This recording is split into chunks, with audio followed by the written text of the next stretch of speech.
Hey guys, it's me, Quite Crafty, and today I'm going to be showing you guys how to paint some really easy watercolor flowers. So if you are new to my channel, I'm Quite Crafty. I make lots of art videos like these, and don't forget to subscribe if you are interested in those things. And if you are subscribed, don't forget to click push notifications as well, so you are notified whenever I post every Friday. So with that being said, let's get started. What you will need is watercolor paper, a palette, watercolors obviously, 2 cups filled with water, toilet paper or paper towel, whatever you want to use, and some paintbrushes.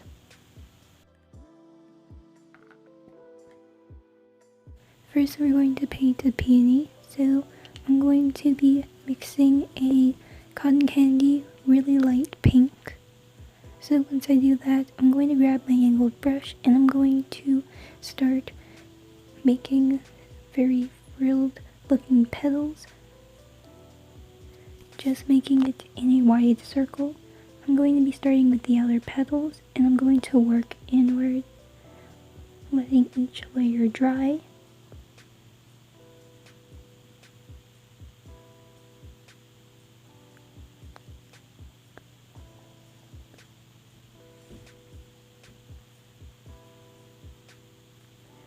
Now I'm going to take a darker pink. I'm going to be mixing some of this darker pink as well as a bit of red to make the shadow color for the peony. And I'm going to also outline the flower petals so it stands out more.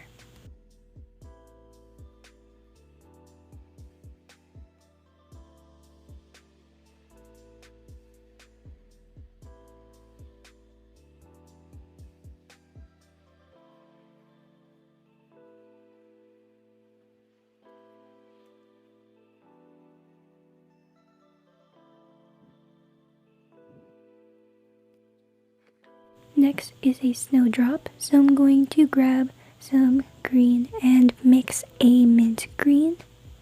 I'm going to start painting the stem. It's going to look sort of like a candy cane. And to start the flower, I'm going to grab some of this olive green and mix it to the original stem color. And now I'm going to paint, not at the edge of the cane, but close to it, a bell. Now I'm going to grab some gray, I'm going to just put in the palette, water it down a bit, and I'm going to start painting the snowdrop petals.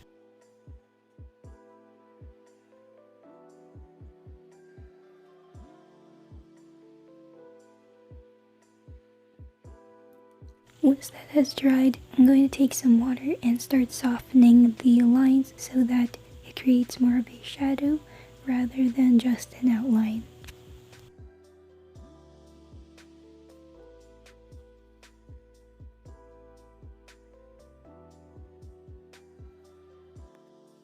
Once that has dried, I'm going to take the same green that I used for the top of the flower and put it to the petals at the side. Now I'm going to paint a daisy, so I'm going to make a sort of dark yellow. Just look sort of like gold, not really sure, and I'm going to just dot some in a circle. I'm using a 2 round brush, by the way. And I'm going to grab just yellow ochre, apply some to the outer edges of the petals. I'm going to grab the same watered down gray and start painting lines that is sprouting from the center. Now I'm going to connect those lines from the top downwards to the center to form some petals.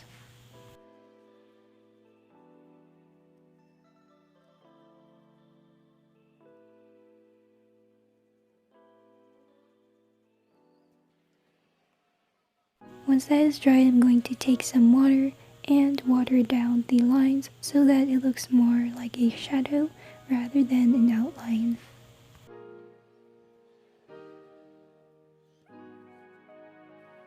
Next up we have Bluebell. So I'm going to mix a mixture of purple, blue, and lighten it to a pastel color with some white. Now I'm going to paint the beginning part of the bluebell, which is its little stem. Then I'm going to be painting using the same purple, these wavy lines to resemble their petals.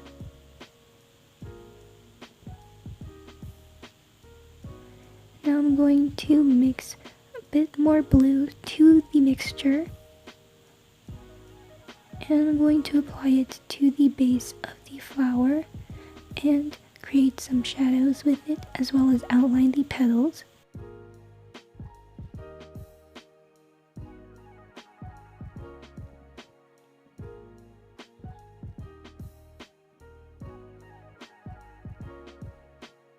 I'm going to grab some of the green from the snowdrop and I'm going to connect that to the base of the flower, and you're done.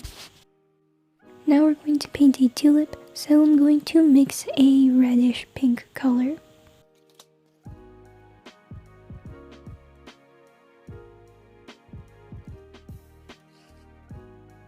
Once you finish mixing your paint, you're going to paint a regular petal, but you're going to make the base slightly rectangular and boxy. Then you're going to just build some petals around it so that it doesn't look too lonely.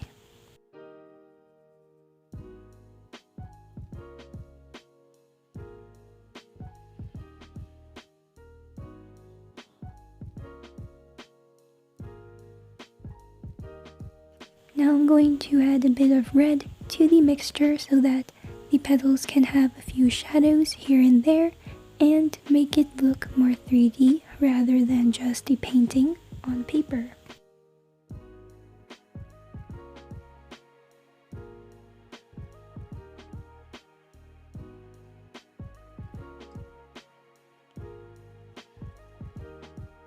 The final step is to add a stem, so I'm going to mix some of this olive green and some of this bright green to form sort of a tulip stem color. Not really sure if it's really close to it or not. And I'm also going to bring that color to the petals. Make sure that the shadow color for the tulip is still wet so it mixes.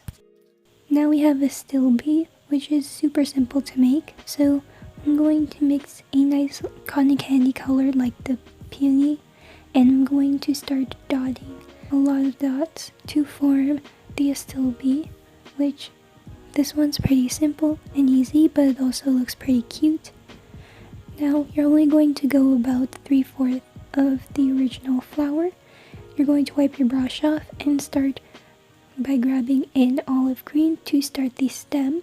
You're going to reach the edge of where you last put the petals, and then you're going to continue surrounding the stem with some more. Make sure that some of the flower petals have touched the stem so that it mixes. Now we have aster, so I'm going to mix a medium yellow, and you're going to just paint some curved lines in a circle. This is going to be the center of the flower. Now you're going to wash off your brush and start mixing a bluish purple mixture. I'm going to add a bit of white to it so it's sort of pastel in a way. Now I'm going to paint the petals. So these ones are very thin and at a very sharp point. They sort of look like daisy petals, so if you're familiar with painting daisies, then this one is pretty similar.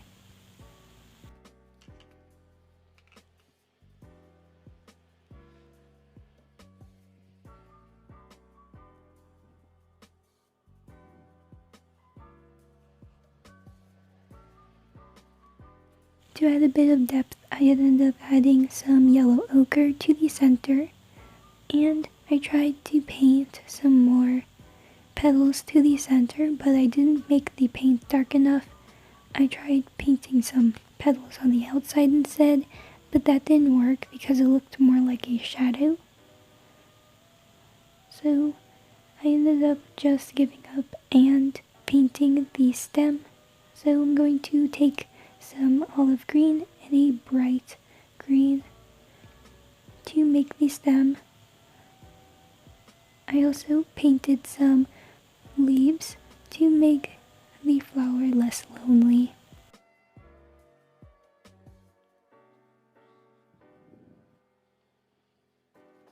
Next we have delphinium, which is a personal favorite, so I'm going to mix a periwinkle shade.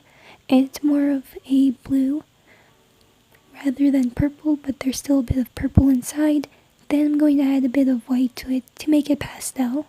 So I'm going to grab my angled brush and start painting from the center, creating some frilled petals, and I'm going to leave some gaps from the outer petals and the inner ones to create a more loose look. I'm going to paint other small flowers around it because delphinium is attached to a large stem that has other small flowers attached to that. So I'm going to mix some olive green and bright green to make a stem color for this. So keep in mind that these are attached together. So you're going to make a branch that has smaller flowers attached to it. So now we are going to paint iris. I'm going to start with a mixture of the same periwinkle from delphinium with a bit of pink as well. I'm going to grab my angled brush and start painting a frilled petal in the center where I want the flower to go. I'm also going to paint 2 other small petals on the side to frame the large petal. I'm going to add a bit of the same mixture, just more pigmentation to it to create some shadows. Then I'm going to create 2 more petals on top of the main one so that it looks just like an iris. Now I'm going to mix some more blue to the mixture and add it to the petals to create some shadows.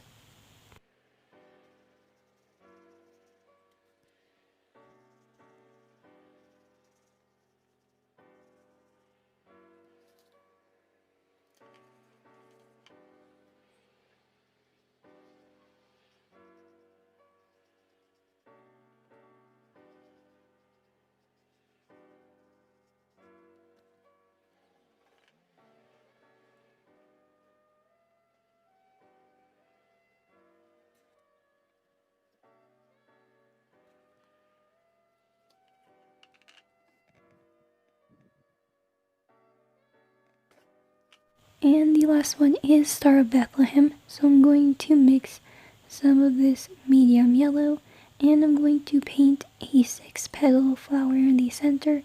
I ended up going off camera to paint the 6th petal.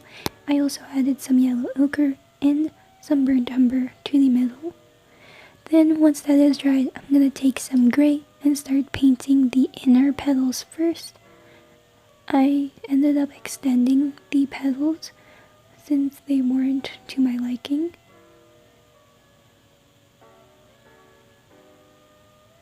Once that is dried, I'm going to take some water and I'm going to water down the edges so that it's going to look more like a shadow. Once that has dried, I'm going to just go back in with some yellow and I'm going to dot the tops of these petals. And once that has dried, I'm going to paint the large petals that are behind it with the same gray that's been watered down. And once that has dried, I'm going to take some water and soften the sides so that it looks like a shadow. So here's the final product. So here are all the flowers I painted in this video.